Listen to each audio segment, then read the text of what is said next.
There's no doubt it's a nuisance, and now there's a study that shows this so-called nuisance flooding in downtown Annapolis rises to a level that's much higher than an inconvenience. Sometimes we can't come down because it might be too flooded over here where the ducks are. Hunter Hammond likes to bring her daughter down close to the ducks, but she and so many visitors have to keep an eye on if the water has risen high enough to block out the parking and the front doors of businesses on Dock Street. It definitely hurts the businesses. I used to work at a place down here that doesn't exist anymore, but that was 25 years ago maybe, and we just didn't have the same flooding back then that we do today. What she has witnessed is now part of a study by researchers at Stanford University. Graduate student Miyuki Hino and her colleagues found businesses in downtown Annapolis lost at least $86,000 in 2017 due to high tide flooding. 3,000 fewer people are going to those businesses because of floods. The team at Stanford called on local support, the Naval Academy, and the city's Office of Emergency Management. The water comes back through into the parking lot. So it builds up right at this spot.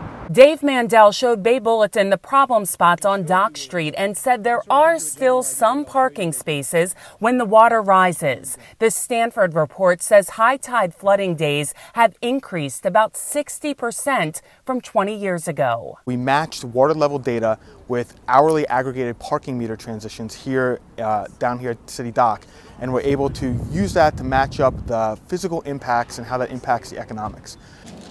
There's a big impact, according to Big Cheese owner Judy Schwartzberg. She and her husband have run the popular cheese and sandwich shop for 26 years. So I suggested that you get the Amazing Grace. It's where midshipmen, their professors, and other business owners come in for lunch. I think they were low according to what the business owners have related to us. She thinks the problem may be even worse and the city should be doing more. The problem has not been addressed as it should have been. The plan calls for a pumping station to be right in this area. Mandel says he is hoping to get the final approval on a $3 million federal grant from FEMA that would allow for a pumping station on Compromise Street across from City Dock. The piping will run underground and make sure that all the water that previously has come out of that storm drain right at Compromise and Newman Streets gets pumped out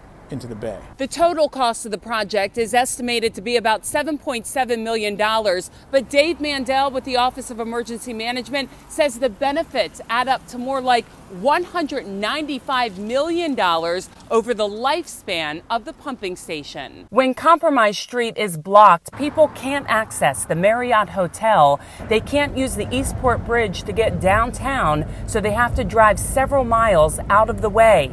It's also an emergency evacuation route. If it works as intended, it should take care of all the coastal flooding at the levels that we've seen. Once this project is approved, Mandel will apply for a separate grant to address the flooding on Dock Street. It's just something that we've seen over and over, and it's been getting worse. It's been getting worse. Here's hoping there's an overflow of ideas to stop the nuisance. For Chesapeake Bay Magazine's Bay Bulletin, I'm Cheryl Costello.